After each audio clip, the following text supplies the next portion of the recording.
आप सभी को नमस्कार। मैं उम्मीद करता हूँ आप सब अच्छे होंगे और अच्छे तरीके से आगामी आने वाले एसएससी सीजीएल की तैयारी कर रहे होंगे। जैसा कि बहुत सारे बच्चे कहते हैं कि सर हमें एक एग्ज़ाम के बारे में बड़ी जानकारी चाहिए, थोड़ा सा उसको जानने के लिए हमारी लालसा बनी रहती है और वो है इनकम टैक्स के बारे में, इनकम टैक्स इंस्पेक्टर के बारे में या इनकम टैक्स डिपार्टमेंट के बारे में। तो आज का जो सेशन है वो 15 से 20 मिनट का सिर्फ़ और सिर्फ इनकम टैक्स डिपार्टमेंट के बारे में रहेगा।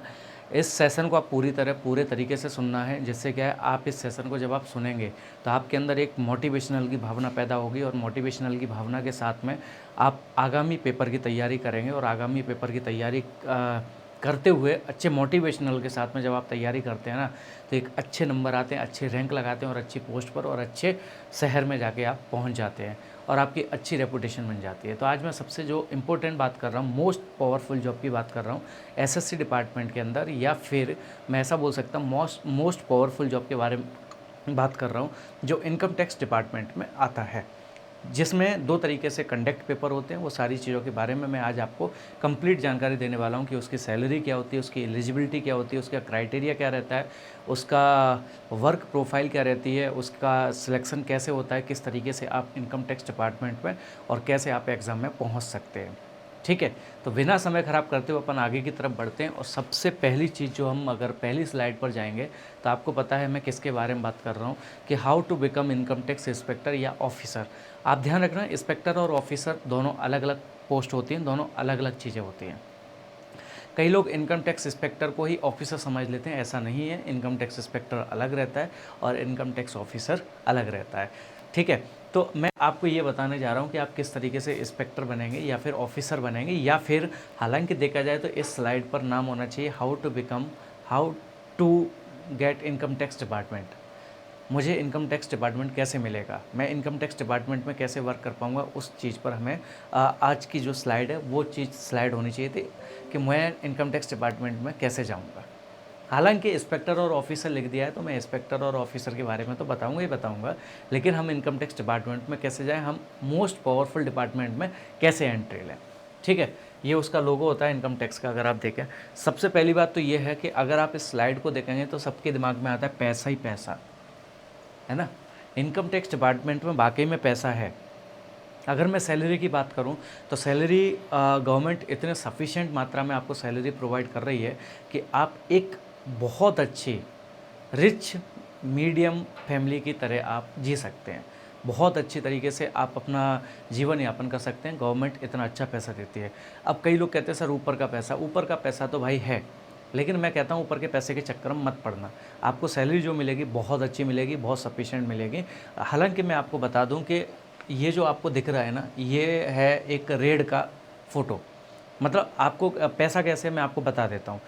जैसे मान लीजिए आप किसी के घर छापा मारने के लिए गए, रेड करने के लिए गए और आपको पता चला कि वहाँ से आपको 100 करोड़ का मिल रहे हैं, तो सामने वाला ऑटोमेटिकली आपको कह देगा सर मैं आपको 10% ऑफ़र कर रहा हूँ, आप इस चीज़ को छोड़ दीजिए। तो 100 करोड़ में अगर 10% का मतलब हो गया 10 करोड़। अगर 1000 करोड़ की चीज़ कहीं मिल रही है, 10% अगर उसने ऑफर कर दिया तो 100 करोड़ हो जाता है। इसीलिए कहा जाता है कि इनकम टैक्स डिपार्टमेंट में एक अलग ही पैसा होता है। लेकिन मेरा मानना है कि गवर्नमेंट आपको सैलरी उतनी ही मात्रा में उतने अच्छे तरीके से दे रही है कि आप एक रिच मीडियम फैमिली की तरह आप जी सकते हैं। समझ पा रहे हैं। अब बात आती है मोस्ट पावरफुल पोस्ट इन एसएससी। बिल्कुल सही बात है। पावरफुल क्यों है? अगर आप मान लीजिए कल को आप इनकम टैक्स डिपार्टमेंट में चले जाते हैं या आपका इनकम टैक्स डिपार्टमेंट में सिलेक्शन हो जाता है, आप पड़ोसी से बोलेंगे, पड़ोसी भले ही 1000 करोड़ कमा रहा हो, भले ही 10,000 करोड़ कमा रहा हो या करोड़ों का संपत्ति का मालिक हो, अगर आप उससे कह देते हो मैं इनकम टैक्स डिपार्टमेंट में सिलेक्ट हो गया हूँ, तो वो ऑटोमेटिकली आपसे बचकर चलेगा, आपसे पहचान बना के चलेगा, आपसे दोस्ती करके चलेगा, आपसे लड़ेगा नहीं वो कभी भी। समझ पा रहे हैं? ये चीज़ आपको ध्यान रखना है। अगर आप जैसे ही आपका सिलेक्शन होता है तो आपको पता है ना, क्या आप आपका मान लीजिए एसएससी से सिलेक्शन हुआ, आप इंस्पेक्टर बन गए या टैक्स असिस्टेंट बन गए, तो ऑटोमेटिकली एक इंडिया में व्हाट्सअप ग्रुप क्रिएट होता है और उस व्हाट्सअप ग्रुप में पूरे इंडिया में जितने भी इनकम टैक्स इंस्पेक्टर या टैक्स असिस्टेंट के सिलेक्शन जो हुआ है स्टूडेंट्स का, वो सारे के सारे जुड़ जाते हैं। अब आप सोचिए, आप पैन इंडिया पर पूरे के पूरे इंडिया में आपकी पहचान बन गई इनकम टैक्स डिपार्टमेंट में। जब आप लाइन किसी काम को कराने के लिए लाइनों में घंटे खड़े रहते थे, वहीं आपका काम अब विद इन मिनट्स में होने चालू हो जाएगा। आपको लाइन में खड़े होने की ज़रूरत नहीं है, ऑल ओवर इंडिया आपकी पहचान बन जाती है। इसीलिए कहा जाता है कि ये मोस्ट पावरफुल पोस्ट इन एसएससी होती है। नाम ही काफ़ी है। मैं आपको अगर मैं इस बात से बात करूँ, मोस्ट पावरफुल से एक बात करूँ, एक किस्सा मुझे याद आता है मेरे एक दोस्त का। मैं और मेरा दोस्त मध्य प्रदेश के ग्वालियर डिस्ट्रिक्ट है, उस ग्वालियर डिस्ट्रिक्ट में मैं उसके साथ बाइक पर घूम रहा था और मेरा दोस्त की ही बाइक थी। और जब मैं एक जगह से दूसरी जगह जा रहा था तो एक चौराहे पर एक स्क्वायर पर पुलिस वालों ने पकड़ लिया कि लाओ अपना आई कार्ड, वो दिखाओ, ड्राइविंग लाइसेंस दिखाइए, आरसी कार्ड दिखाइए, इंश्योरेंस वगैरह दिखाइए, ये सारी चीज़ों के बारे में जानकारी ले रहे थे पुलिस वाले। तो उसने क्या करा, सिर्फ और सिर्फ अपना जो पैन कार्ड होता है वो पैन कार्ड पुलिस वालों को दिखा दिया और कह दिया मैं इनकम टैक्स डिपार्टमेंट से हूँ। और आप अगर पैन कार्ड पर देखेंगे तो उस पर लिखा भी रहता है इनकम टैक्स, पैन कार्ड पर लिखा रहता है। जब उसने वो कार्ड उस पुलिस वाले को दिखाया, पुलिस वाले ने जाने दिया। मैं जाते जाते पीछे बैठा हुआ था, मैंने उससे पूछा भाई तेरे पास ये इनकम टैक्स डिपार्टमेंट का कार्ड कहाँ से आ गया? तब उसने कही भाई ये इनकम टैक्स डिपार्टमेंट का कार्ड नहीं है, ये तो हमारा पैन कार्ड है, बस मैं इसी पे दिखा के निकल जाता हूँ। तो आप समझिए कि ये कितनी पावरफुल जॉब होती है। समझ पा रहे हैं? ठीक है, अब मैं इसके बारे में थोड़ा सा बताता हूँ आपको कि किस तरीके से आप इनकम टैक्स डिपार्टमेंट में जा सकते हैं। तो अगर मैं बात करूँ, मेजर बात करूँ, तो दो तरीके से आप जा सकते हैं इनकम टैक्स डिपार्टमेंट में। एक तो यूपीएससी के ज़रिए जा सकते हैं और एक एसएससी के ज़रिए जा सकते हैं। यूपीएससी थोड़ा सा बड़ा हो जाता है, थोड़ा सा बड़ा एग्ज़ाम हो जाता है। अगर आप कम मेहनत करना चाहते हैं कि मैं ज़्यादा डिटेल में नहीं जाना चाहता, मेरी रिटर्न मेरा ज़्यादा अच्छा नहीं है, मैं ज़्यादा तरीके से डिस्क्राइब नहीं कर सकता, मैं सिर्फ ऑप्शंस को देखकर टिक करके आंसर लगाकर आगे बढ़ने वाला इंसान हूँ, तो आपके लिए बहुत अच्छी वैकेंसी है, वो होती है एसएससी की, स्टाफ सिलेक्शन कमीशन की। अगर आप यूपीएससी में लिखना विखना नहीं जानते, तो अगर आपकी अच्छी राइटिंग है, अच्छा आप लिख सकते हैं, अगर आपकी कोई टॉपिक दे दिया जाए, अच्छी आपकी लिखावट शैली बहुत अच्छी है, तो आप यूपीएससी पे जा सकते हैं। आप लेकिन एसएससी या यूपीएससी से इनकम टैक्स डिपार्टमेंट में जा सकते हैं और एक अच्छी पोस्ट को हासिल कर सकते हैं और एक अच्छी रेपुटेशन अपनी बना सकते हैं, अपने परिवार की, अपने गांव की, अपने ज़िले की। अगर मैं बात करूं, पता है एसएससी में, अगर मैं एसएससी में बात करूं, तो जो टॉपर्स होते हैं, टॉप 10 में जो होते हैं, उसमें 5 लोग ऐसे मिल जाएंगे जिन्होंने फर्स्ट पोजीशन ही आपको क्या डाल रखी होगी, इनकम टैक्स डिपार्टमेंट डाल रखी होगी। आप खुद समझ सकते हैं कि कितना ज़्यादा कंपटीशन इसमें थोड़ा सा रहता है, कंपटीशन रहता है। तो आपको थोड़ी मेहनत तो करनी पड़ेगी, तभी आप जा सकते हैं। अब फिलहाल मैं आपको बताता हूँ किस तरीके से कौन कौन सी पोस्टों पर जा सकते हैं। अगर मैं एसएससी सीजीएल की बात करूँ, तो एसएससी सीजीएल में आपको 2 पोस्टें मिलती हैं इनकम टैक्स डिपार्टमेंट में। एक तो इंस्पेक्टर की पोस्ट मिलती है और एक टैक्स असिस्टेंट की पोस्ट मिलती है। अगर आपके थोड़े कम नंबर रह जाते हैं और क्वालिफाई होते हैं तो टैक्स असिस्टेंट में आपको पोस्ट मिल जाएगी इनकम टैक्स डिपार्टमेंट में, यदि काम करना चाहते हैं तो। और अगर आपके अच्छे नंबर आते हैं एसएससी सीजीएल में, और तो आप इनकम टैक्स इंस्पेक्टर बन सकते हैं।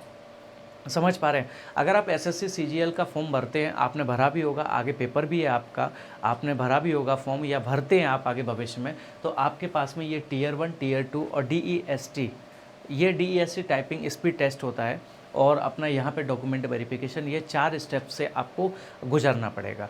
पहले क्या होता था, पहले इंटरव्यू भी होता था, पहले इसमें सिर्फ और सिर्फ टैक्स असिस्टेंट में ही टाइपिंग टेस्ट होता था। इंस्पेक्टर वाली पोस्ट, इसको इंटरव्यू पोस्ट कहते थे, इसमें टाइपिंग टेस्ट नहीं होता था।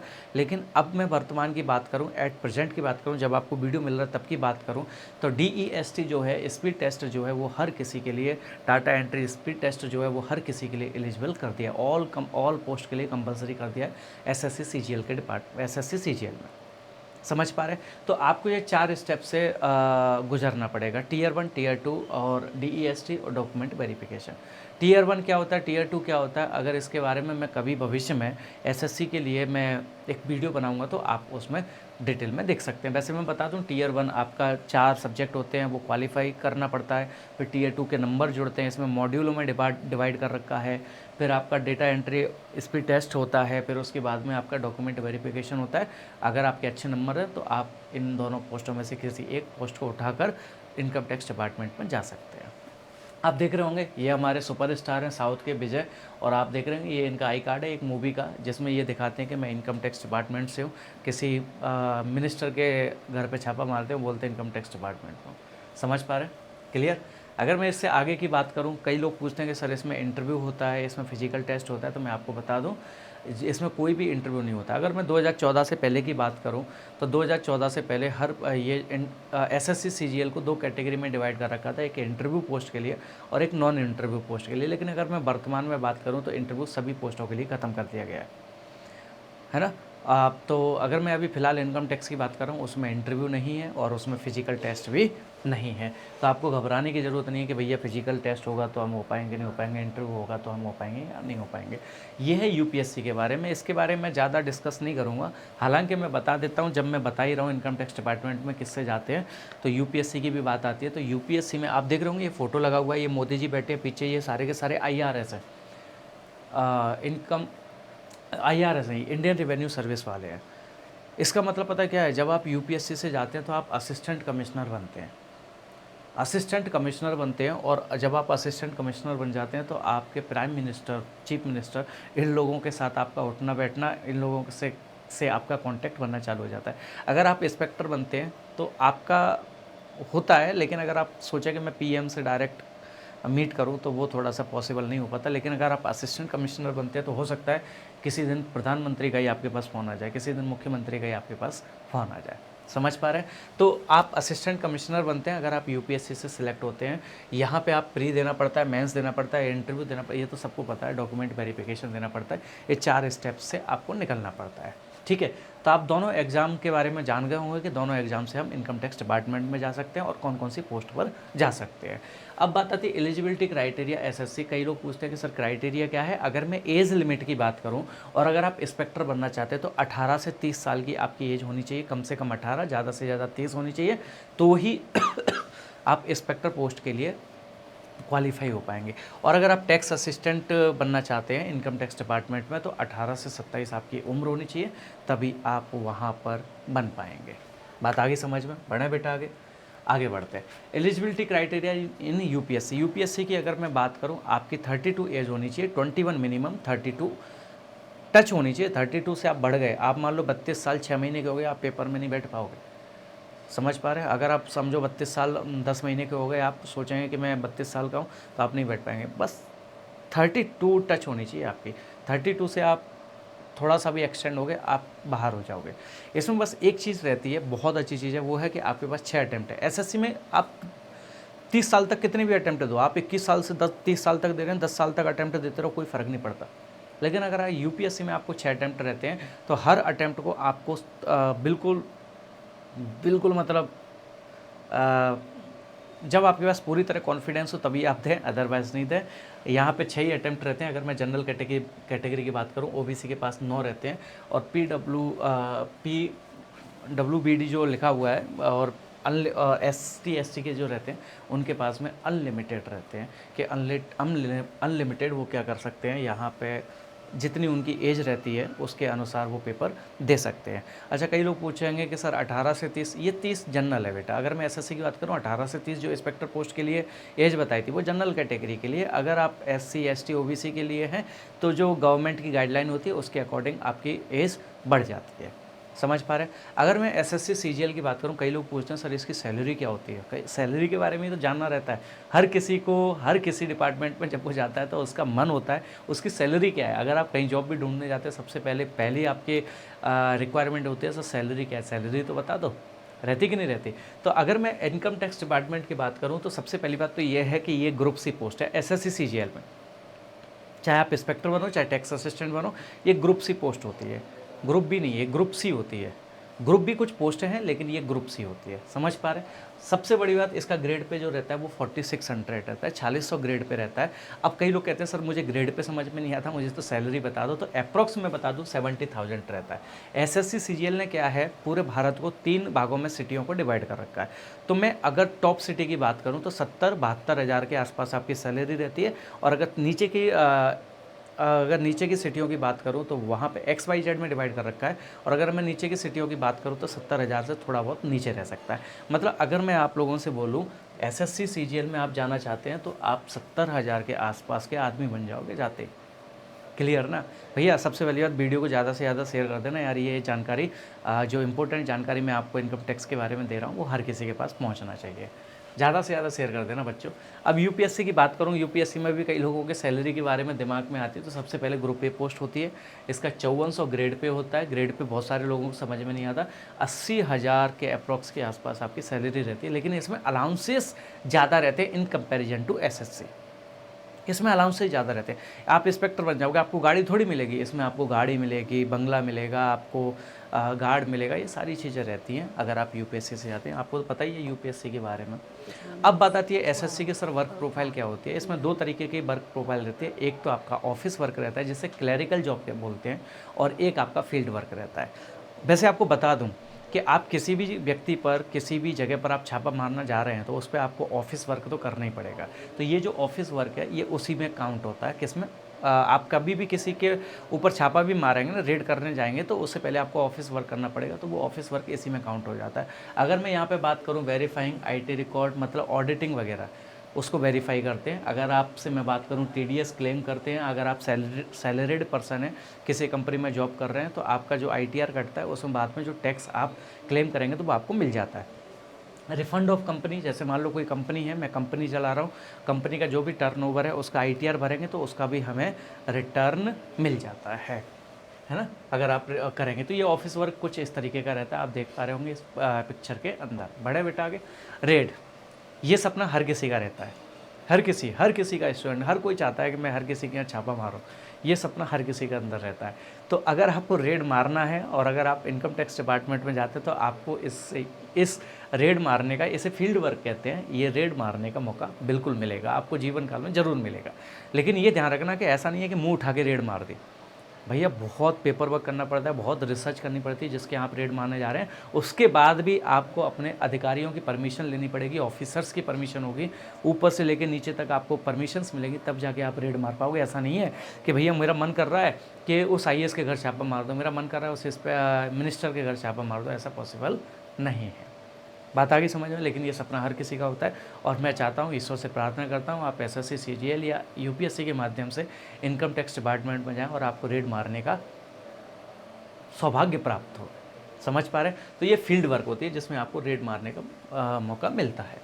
अब बात आती है, अच्छा आपको ये एक और चीज़ बता दूँ, सैलरी में आपको अलाउंसेस भी इसमें मिलते हैं, जैसे मोबाइल बिल, ट्रैवलिंग अलाउंसेस वगैरह, ये इनकम टैक्स डिपार्टमेंट मिलते हैं। जैसे मान लो आप कहीं रेड मारने जा रहे हैं, मान लो आप दिल्ली में बैठे हैं और आपको तमिलनाडु के किसी मिनिस्टर के घर में रेड मारनी है, तो वो जो अलाउंसेस, ट्रैवलिंग अलाउंसेस और वहाँ पे जो आपको रुकना है, रहना है, वो सारे अलाउंसेस भी आपको मिलते हैं। अगर मैं पावर की बात करूँ तो पहले ही बता चुका, most powerful job in SSC CGL and also UPSC, बहुत ज़्यादा पावरफुल है। आप खुद देखिए, आपकी रेस्पेक्ट अलग ही बन जाएगी जिस दिन आप ये बोल दोगे ना मैं इनकम टैक्स डिपार्टमेंट में वर्क करता हूँ, आपका ऑटोमेटिकली फील होगा कि हाँ वाकई में मोस्ट पावरफुल जॉब है। क्योंकि जिस दिन आपको किसी डिपार्टमेंट से रेस्पेक्ट मिलने लग जाती है तो वो ऑटोमेटिकली पावरफुल हो जाता है। क्यों है मोस्ट पावरफुल? सबसे पहली बात ये है कि आप आईएएस के घर छापा मार सकते हैं, आप इंस्पेक्टर हो, आपको मौका मिल गया रेड मारने का, आप आईएएस के घर छापा मार सकते हैं जो यूपीएससी से सिलेक्ट हुआ है, आप आईपीएस के घर छापा मार सकते हैं, आप अगर मैं एडमिनिस्ट्रेटिव ऑफिसर के घर छापा मार सकते हैं, मिनिस्टर के घर छापा मार सकते हैं, प्राइवेट कंपनीज जो बड़ी बड़ी कंपनियां चल रही हैं उनके घर आप छापा, उनके यहाँ पर, उनके ऑफिस पर, उनके ठिकानों पर आप छापा मार सकते हैं। अब आप खुद सोचिए कि जब इन लोगों के घर आप छापा मारेंगे तो आपको कितना प्राउड फील होगा कि मैं एक आईएएस के घर छापा मार के आया हूँ। समझ पा रहे हैं ना? क्लियर? तो पावरफुल तो है ही। अब बात आती है, कई लोग पूछते हैं सर प्रमोशन, अगर मान लो मैं टैक्स असिस्टेंट भी बना तो मैं इंस्पेक्टर कितने साल बन जाऊंगा, या मैं इंस्पेक्टर बना तो यूपीएससी से जो असिस्टेंट कमिश्नर बनते हैं वहाँ तक पहुँचने मुझे कितने साल लग जाएंगे। तो ये सारा टैक्स असिस्टेंट की एक हायरार्की है। मान लेते हैं आपके कम नंबर आए और टैक्स असिस्टेंट बनते हैं तो आपको 3 साल जॉब करनी पड़ेगी, तब जाके आप सीनियर टैक्स असिस्टेंट बन पाएंगे। सीनियर टैक्स असिस्टेंट में भी आपको 3 साल जॉब करनी पड़ेगी, तब आप इनकम टैक्स इंस्पेक्टर बन पाएंगे। आप अगर मान लो आपने अभी मेहनत नहीं करी तो 6 साल खराब करके आप इंस्पेक्टर बनोगे। आप अगर वो 6 साल बचाना चाहते हैं तो इनकम टैक्स इंस्पेक्टर बन जाओ, और उस 6 साल या 10 साल के अंदर अंदर आप क्या बन जाते हैं? इनकम टैक्स ऑफिसर बन जाते हैं। और अगर आप 8 से 10 साल और ऑफिसर बन के ऑफिसर जब बन जाते हैं तो आपको रेड मारने का मौका बहुत ज़्यादा मिलते हैं। समझ पा रहे? इंस्पेक्टर में इतना मौका नहीं मिलता है, इतना आपको ऑफिसर्स बनने में मौका ज़्यादा मिलता है रेड मारने का। और अगर आप इनकम टैक्स ऑफिसर 8 से 10 साल जॉब कर लिया आपने तो आप यूपीएससी की असिस्टेंट कमिश्नर की पोस्ट पर बन जाएंगे। अब कोई कहेगा सर मैं यूपीएससी की तैयारी कर लूँ, कर लो। अगर आपकी हैंड राइटिंग अच्छी है, आपको लिखने का तरीका पता है, आपको सारी चीज़ें ज्ञान है, तो आप यूपीएससी की तैयारी करेंगे और आप सीधा असिस्टेंट कमिश्नर पर पहुंचेंगे। आप ये 3, 3, 6, 6, 12, 12 और 8, 20 साल बचा सकते हैं। ठीक है, इसके बाद अगर मैं बात करूं डिप्टी कमिश्नर बन जाएंगे आप कब, जब असिस्टेंट कमिश्नर के बाद डिप्टी कमिश्नर 4 साल आपको जॉब करनी पड़ेगी। फिर 4 साल का रहता है प्रमोशन में, जॉइंट कमिश्नर और उसके बाद में एडिशनल कमिश्नर, इस तरीके से इनका प्रमोशन होता है। तो मुझे लगता है कि इनकम टैक्स डिपार्टमेंट में ये सारी जानकारी मैंने आपको दे दी। आप किस तरीके से बनना चाहते हैं, कैसे बनना चाहते हैं, इसकी सैलरी क्या होती है, ये सारी जानकारी मैंने आप लोगों को दे दी। समझ गए। आगे मैं अन्य किसी अच्छी पोस्ट के लिए एक और वीडियो बनाऊंगा। आपका इस वीडियो पे जितना से ज़्यादा प्यार मिलेगा, अगले वीडियो में मैं उतने ही कॉन्फिडेंस के साथ में और अच्छी वीडियो आप लोगों को प्रोवाइड कराऊंगा। वीडियो को ज़्यादा से ज़्यादा शेयर कर देना, ज़्यादा से ज़्यादा लोग जुड़ेंगे तो मुझे भी अच्छा लगेगा। जय हिंद।